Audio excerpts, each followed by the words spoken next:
अस्सलाम वालेकुम गाइस, कैसे हैं आप सब लोग। You are watching my channel Qamar Faizan Duggal.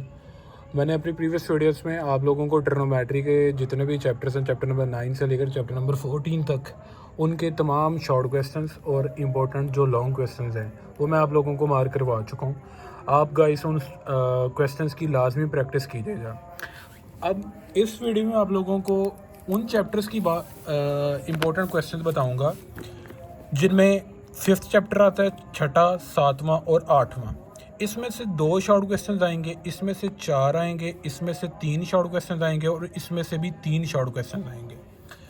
अब आप लोगों को करना क्या है कि ये जो पार्शियल फ्रैक्शन का क्वेश्चन है ना, इसमें एक आध डेफिनेशन वो पूछ लेता है या वो पूछेगा कि right the identity equation. Identity equation क्या होती है, मैं आपको 5वां चैप्टर दिखाता हूँ।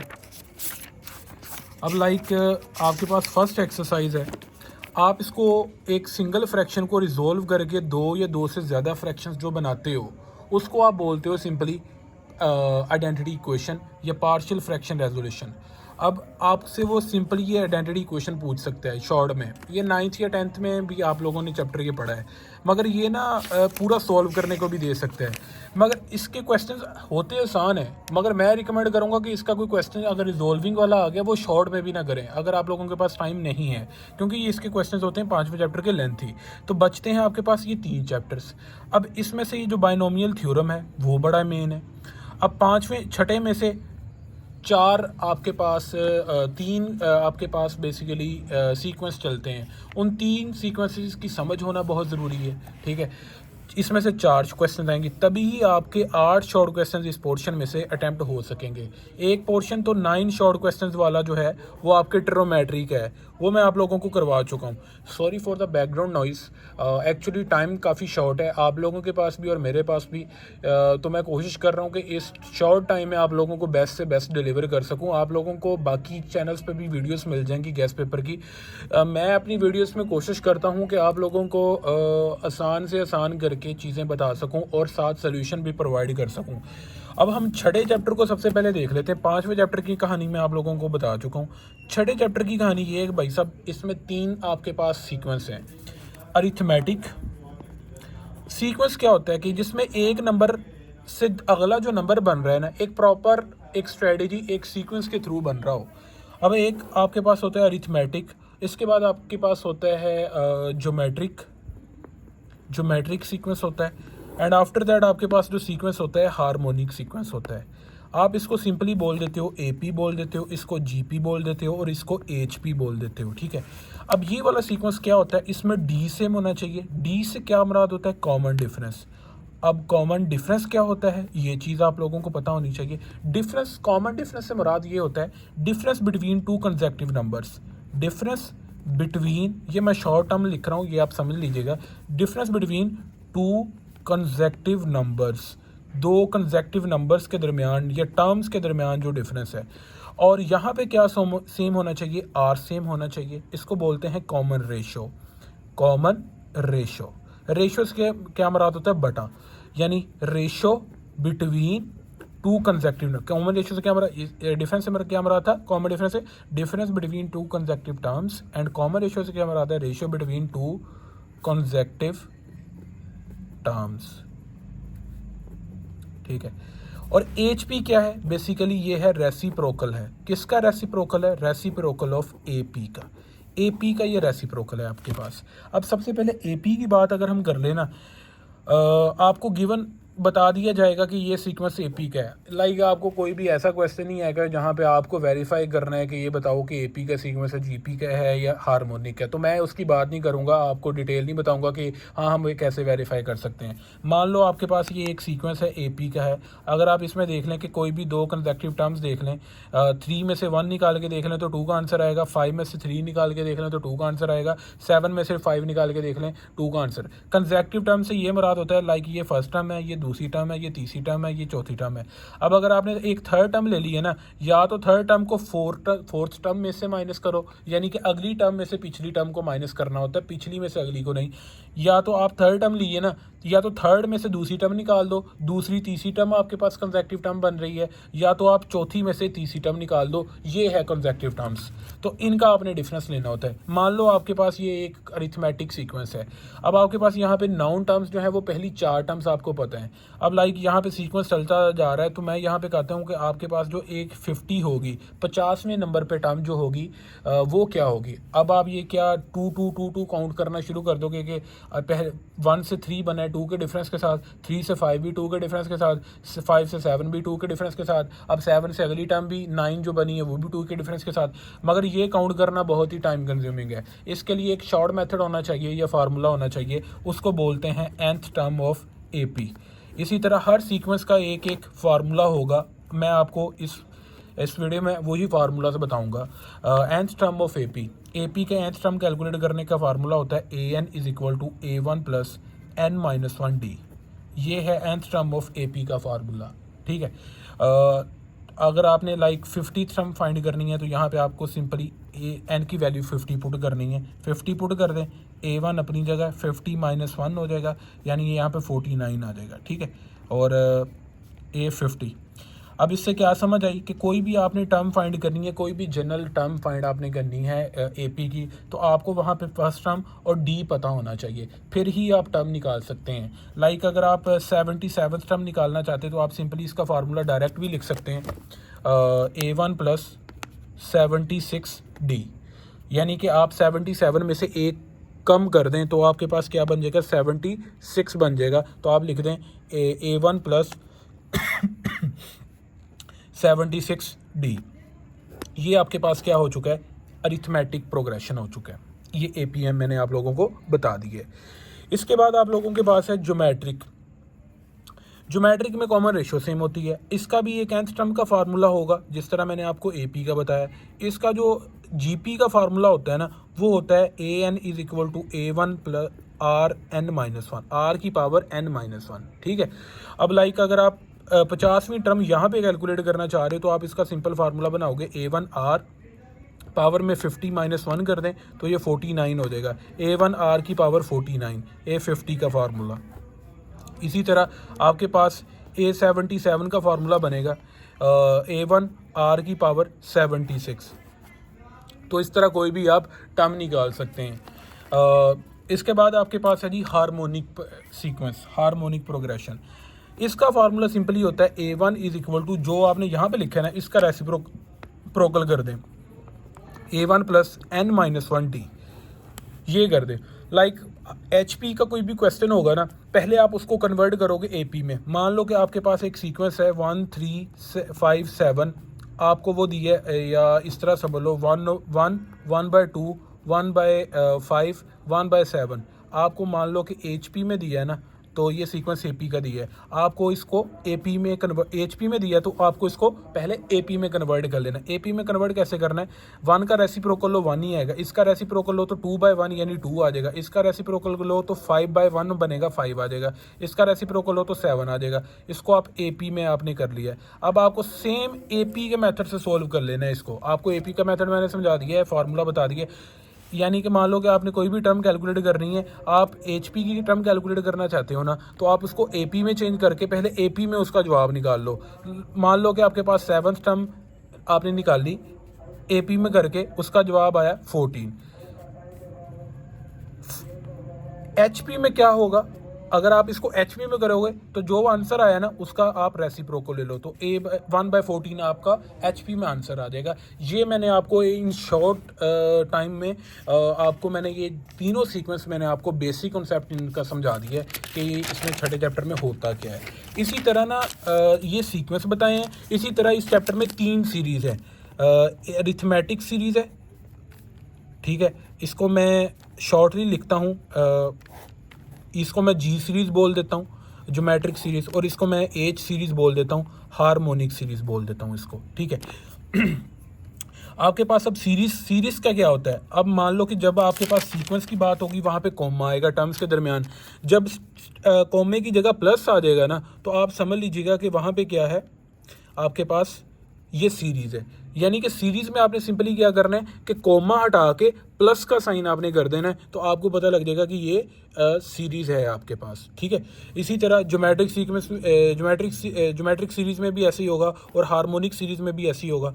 अच्छा, ये मेनली इनके फार्मूलाज इंपॉर्टेंट है, अरिथमेटिक और ज्योमेट्रिक सीरीज़ के। हार्मोनिक सीरीज़ के नहीं आते, ज्योमेट्रिक और अरिथमेटिक के। अब अरिथमेटिक सीरीज़ का फार्मूला सम है ना, सीरीज़ से मुराद है सम।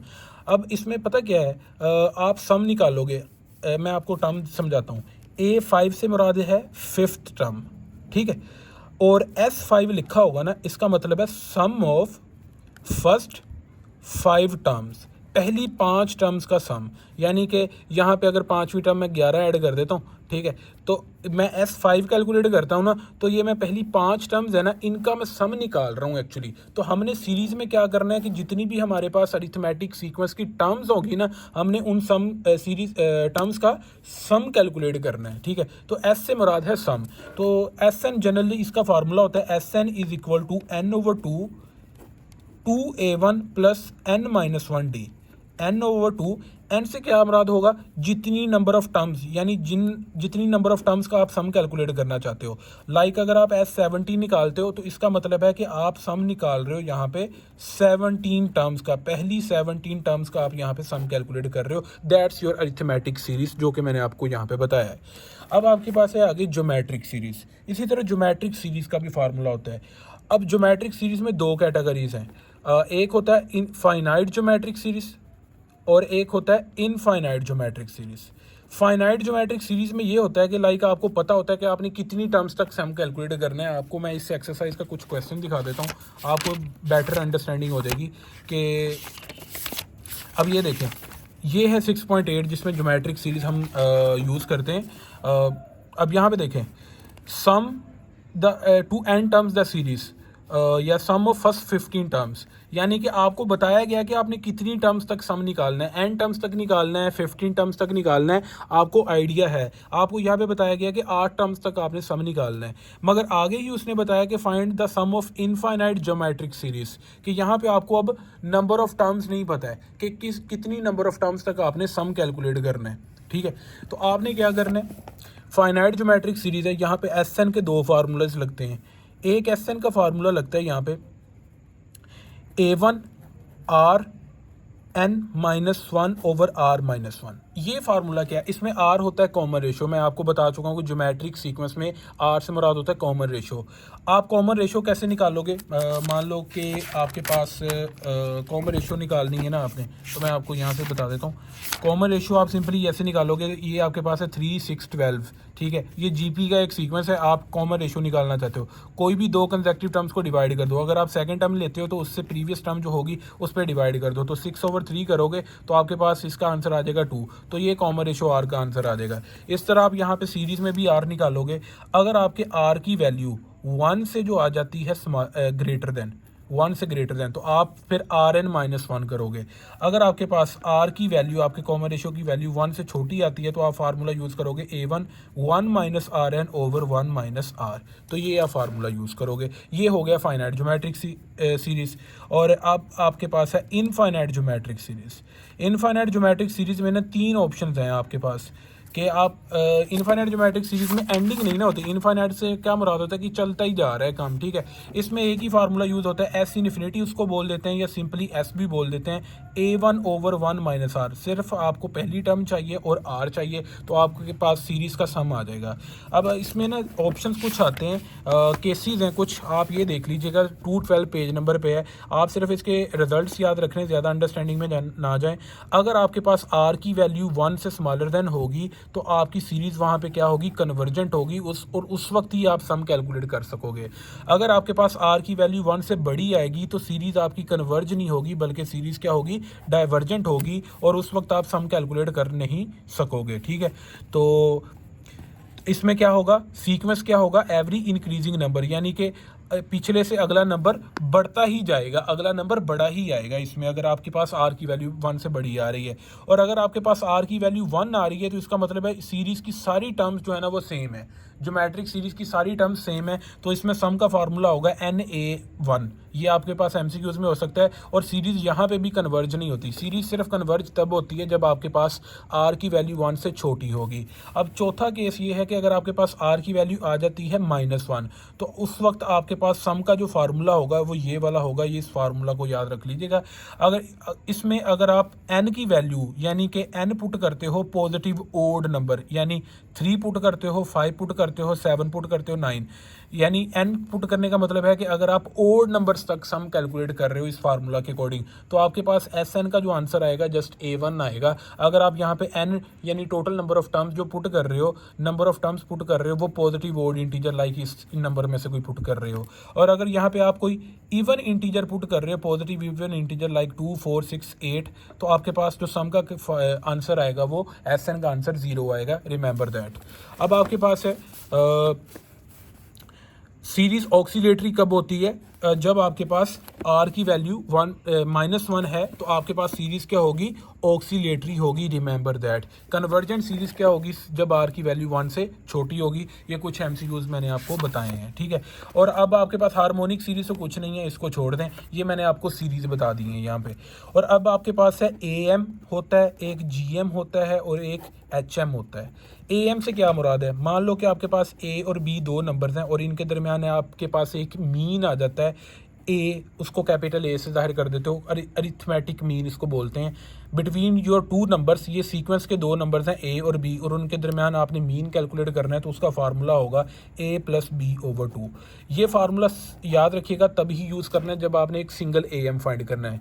आपको वो ये भी कह सकता है कि आप A और B के दरमियान 4 AMs निकाल के दें, लाइक जैसे कि आपको क्वेश्चन नंबर एक्सरसाइज 6.3 होगी आपकी, उसमें आपको कहा गया कि जी फाइंड 4 AMs बिटवीन √2 एंड 12/√2। अब आपको यहाँ पे 4 AMs फाइंड करने हैं। अब आपको ये क्वेश्चन ही ये फार्मूला नहीं लगाना, बल्कि आपको लिखना है कि √2 और 12/√2 के दरमियान 4 AMs है ना, वो 4 AMs मान लो कि पहला AM कैपिटल A1 है और दूसरा कैपिटल A2, तीसरा कैपिटल A3 और चौथा कैपिटल A4। ये 4 AMs हैं आपके पास बिटवीन √2 एंड 12/√2। इसको आप एक सीक्वेंस में बना लो तो आपके पास AM, याद रखिएगा कि AM किससे नहीं बनाए, अरिथमेटिक मीन है ना, तो ये सीक्वेंस इससे कौन सा बनेगा, अरिथमेटिक सीक्वेंस बनेगा। तो ये आप इसको AP में कन्वर्ट कर लो। जब आप AP में करोगे तो आपको पता लग जाएगा कि आपको यहाँ पे पहली टर्म का पता है और आपको यहाँ पे छठी टर्म का पता है। छठी टर्म कैसे बनती है, ये पहली है, ये दूसरी टर्म है, ये तीसरी है, ये चौथी टर्म है, ये पांचवी टर्म है एक्चुअली, और ये छठी टर्म है। स्मॉल a जो है ना वो टर्म का नंबर जाहिर करता है एक्चुअली, ठीक है। तो आपको यहाँ पे पहली टर्म नाउन है और छठी टर्म नाउन है। आपने कैलकुलेट क्या करना है, दूसरी टर्म को फाइंड करना है, तीसरी टर्म को फाइंड करना है, चौथी टर्म को आपने एक्चुअली फाइंड करना है और पांचवी टर्म को कैलकुलेट करना है। तो ये टर्म्स आपको बेसिकली यहाँ पे निकालनी है, ठीक है। तो ये टर्म्स तभी निकलेंगी जब आपके पास, मैंने आपको पहले बताया कि अरिथमेटिक सीक्वेंस में कोई भी टर्म तभी ही फाइंड आउट होती है जब आपको A1 फर्स्ट टर्म पता हो और D की वैल्यू पता हो। दो चीज़ें आपको जब पता होंगी तो कोई भी टर्म तभी ही निकलेगी। अब D निकलता तब है जब आपको 2 कंसेक्यूटिव टर्म्स पता होंगी। लाइक अगर आप थर्ड टर्म लेते, दूसरी टर्म लेते हो, दूसरी टर्म में से आप पहली टर्म को माइनस करते हो D की वैल्यू निकालने के लिए, मगर यहाँ पे दूसरी टर्म तो अननोन है, यानी कोई भी 2 इकट्ठी टर्म एट अ टाइम आपको नाउन यहाँ पे नहीं है, ठीक है। तो इस केस में आप क्या कर लोगे, फिर इसमें आप क्या ये करोगे कि आप छठी टर्म को यूज़ करो कि छठी टर्म है आपके पास √12/2। छठी टर्म का फार्मूला मैंने आपको सिंपली बताया था कि आप छठी टर्म के लिए फार्मूला में 6 में से 1 कम कर दे, 5 बना दे, 5 को D से मल्टीप्लाई कर दें, A1 + 5D फार्मूला बन जाएगा। अब आपको A1 तो सीक्वेंस में से क्लियर होगा, आप अपनी बुक से भी चेक कर सकते हैं, ये √2 था, तो आप यहाँ से D की वैल्यू इजीली कैलकुलेट कर सकते हैं, यानी कि 5D इधर रहने दें, 12/√2 और ये माइनस का √2 करें, इसका एलसीएम लें। आई होप कि आपको एलसीएम तो लेने आता है। तो आप इसको सोल्व करेंगे तो आपके पास जो आंसर आएगा वो 10/√2 आ जाएगा, 5D है, तो D इधर रहने दें आप, ठीक है। तो ये डिवाइड कर दें उधर इसको 5 को, तो ये 5 1 5, 5 2 10, तो 2/√2 आ जाएगा। तो इस वैल्यू का 2 दफ़ा अंडर रूट ले लें जिसका अंडर रूट नहीं है, इसको सिंपलीफाई करने के लिए, तो ये आपके पास D की जो वैल्यू आती है ना वो आ जाती है आपके पास √2। अब आप कोई भी टर्म निकाल सकते हो, लाइक आपने पहला am निकालना है, a1 वो आपके सीक्वेंस की दूसरी टर्म थी तो उसका फार्मूला बनेगा a1 + d। अब आप यहाँ पे a1 की वैल्यू पुट करो वो √2 है, और d की वैल्यू पुट करो वो भी √2 है, तो √2 + √2 2 √2 बन गया। इस तरह आप निकाल सकते हो। ये मैंने आपको एक बेसिक सा कॉन्सेप्ट दे दिया। इन शॉर्ट टाइम मैं इतना ही कर सकता था कि मैं आप लोगों को बेसिक कॉन्सेप्ट बता दूँ हर चैप्टर का। इसका फार्मूला बन जाएगा a1 + 2d, और इसका फार्मूला बन जाएगा आपके पास ये चौथी टर्म है एक्चुअली सीक्वेंस की, a1 + 3d। तो इस तरह आप ये कैलकुलेट कर सकते हैं। ये मैंने आपको बता दिया यहाँ पे actually arithmetic series, geometric series और am हमारा हो चुका है। अब हमारे पास है gm की बात कर लेते हैं हम। gm क्या है? Geometric mean. ये किससे बना है? ज्योमेट्रिक सीक्वेंस से निकला है। तो ये भी ऐसे ही है कि अगर आपके पास a और b दो टर्म्स हो और आप उनके दरमियान एक ज्योमेट्रिक मीन कैलकुलेट करना चाहते हैं तो ज्योमेट्रिक मीन का फार्मूला होगा ±√ab। ज्योमेट्रिक मीन पॉजिटिव भी होता है और नेगेटिव भी होता है, ठीक है, रिमेंबर दैट। अगर आपके पास पॉजिटिव नंबर्स होंगे तो आप पॉजिटिव gm निकालोगे, नेगेटिव होंगे तो नेगेटिव gm निकलेगा, ठीक है। तो नेक्स्ट है आपके पास hm। इसको बोलते हैं हार्मोनिक मीन। हार्मोनिक मीन का जो फार्मूला होता है इसको सिंपली एच से भी जाहिर करते हैं, 2ab/a + b इसका फार्मूला होता है एक्चुअली, ठीक है। ज्योमेट्रिक मीन के बड़े इंपॉर्टेंट क्वेश्चंस हैं। तो ये था हमारा छठा चैप्टर। इन शॉर्ट टाइम मैंने आप लोगों को ये बताया है।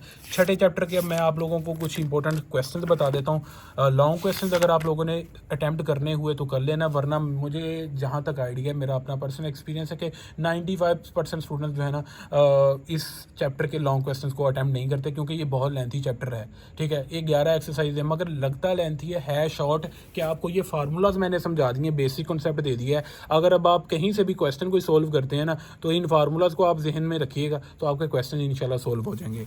अब इसमें से 6.1 एक्सरसाइज है ना, इसके शॉर्ट क्वेश्चन पास पेपर में कुछ आए हैं पिछले 2-3 सालों में, वैसे तो पहले तो नहीं आते थे।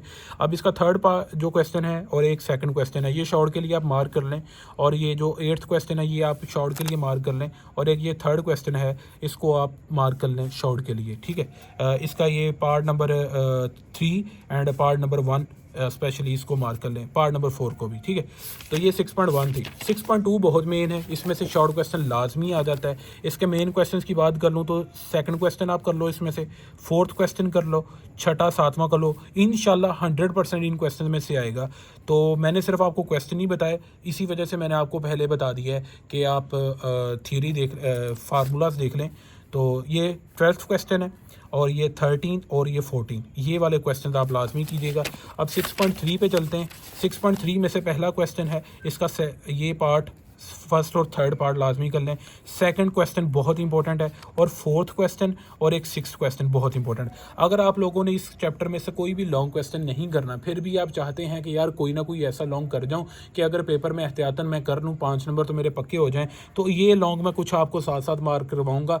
तकरीबन 4 से 5 लॉन्ग क्वेश्चन होंगे, तो आप कोशिश कीजिएगा कि उनकी क्वेश्चन की प्रैक्टिस कर लीजिएगा। इंशाल्लाह आपके जो लॉन्ग क्वेश्चन होंगे ना वो अटैम्प्ट हो सकता है कि किसी ना किसी बोर्ड में वो आ जाएंगे। हर बोर्ड के लिए इंपॉर्टेंट है, तो ये आपकी किस्मत होगी आगे। तो वरना शॉर्ट तो लाजमी 100% आएंगे। तो ये 7th क्वेश्चन को आप मार्क कर लें, आपका लॉन्ग क्वेश्चन हो सकता है। ये हर साल आता है, इस तरह के क्वेश्चन हर साल आ जाते हैं। आगे आपके पास 6.4 है ना, उसमें से जो पहला क्वेश्चन है ना, very important for short question. इसके बाद आपने जो इसमें शॉर्ट क्वेश्चन के लिए करना है ना, तो ये आप एक चौथा क्वेश्चन कर लें for the short question, and ये क्वेश्चन करें आप। ये सेकंड क्वेश्चन के पार्ट्स हैं ना, तो ये थर्ड क्वेश्चन है, इसके दोनों parts. These are very important short question, mark this questions. अब ये पार्ट सोल्व करें, लाजमी कीजिएगा इनको सोल्व। ये क्वेश्चन नंबर 4 है, इसके 2 पार्ट्स हैं, इसको भी मार्क कर लें। और इसके बाद आपके पास है ये 2 क्वेश्चंस, ठीक है। बहुत इंपॉर्टेंट कोई शॉर्ट क्वेश्चन है, बहुत इंपॉर्टेंट। ये 4 है इन रो, ये बहुत इंपॉर्टेंट शॉर्ट क्वेश्चन है। और एक ये वाला क्वेश्चन, ये आप मार्क कर लें। इसके बाद आपके पास जो यहाँ पे इंपॉर्टेंट शॉर्ट क्वेश्चन आ जाता है, बाकी तो यहाँ पे लॉन्ग है। तो ये इसमें जो लॉन्ग बन जाता है, ये 9वां क्वेश्चन लॉन्ग के लिए आया है बहुत आसान, ठीक है। आप इसको सोल्व कर लीजिएगा। एक ये इसको आप मार्क कर लें एज अ लॉन्ग क्वेश्चन, इसको मार्क कर लें। जो मैं आपको लॉन्ग मार्क करवाऊंगा सिर्फ आप उनकी प्रैक्टिस कर लीजिएगा हो सका तो, वरना शॉर्ट तो आप लाजमी कीजिएगा।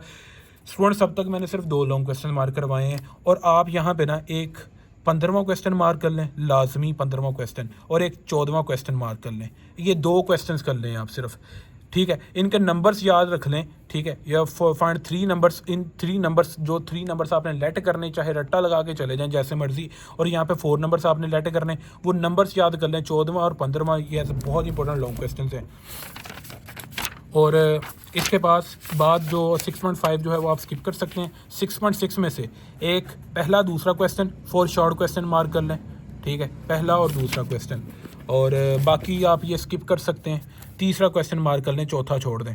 सिर्फ पहले 3 question as a short question तैयार कर लें। 7वां क्वेश्चन जो है वो एज अ लॉन्ग क्वेश्चन है, हो सका तो आप कर लें, वरना पीछे जो अब तक मैंने लॉन्ग करवाए हैं तो वो लाजमी कीजिएगा।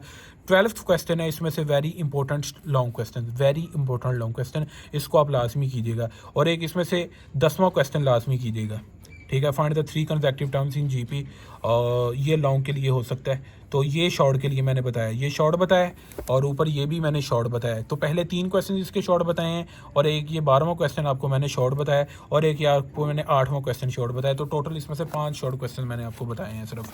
तो एक छठा, ये भी एक छठा भी है वेरी इंपॉर्टेंट शॉर्ट क्वेश्चन, इसको आप मार्क कर लें। तो ये बन जाते पहले 3, एक छठा क्वेश्चन, एक 8वां और एक 12वां क्वेश्चन। तो टोटल 6 शॉर्ट क्वेश्चन हैं इसमें से। और लॉन्ग क्वेश्चन के लिए मैंने आपको कहा है कि इसका 10वां क्वेश्चन आप लॉन्ग के लिए कर लें, बाकी चाहे आप ना करें। बाकी है तो इंपॉर्टेंट, मगर हमें पता है कि टाइम थोड़ा है, तो इस शॉर्ट टाइम में आप नहीं कर सकोगे। तो जो लॉन्ग क्वेश्चन मैंने मार्क करवाए हैं वो कोशिश करिए कर लें। अब 6.17 में से भी एक शॉर्ट क्वेश्चन लाजमी आएगा। पहला और दूसरा क्वेश्चन आप कर लें इसका। जीएम फाइंड करना है, इंसर्ट 2 जीएम्स, ठीक है। 3 जीएम्स वाला चाहे ना करें, पहले 2 ही आप कर लें। ये शॉर्ट क्वेश्चन के लिए कर लें और ये एक शॉर्ट क्वेश्चन के लिए कर लें। और क्वेश्चन नंबर 4 इसका जो है वो लाजमी एज अ शॉर्ट क्वेश्चन करें आप, ठीक है।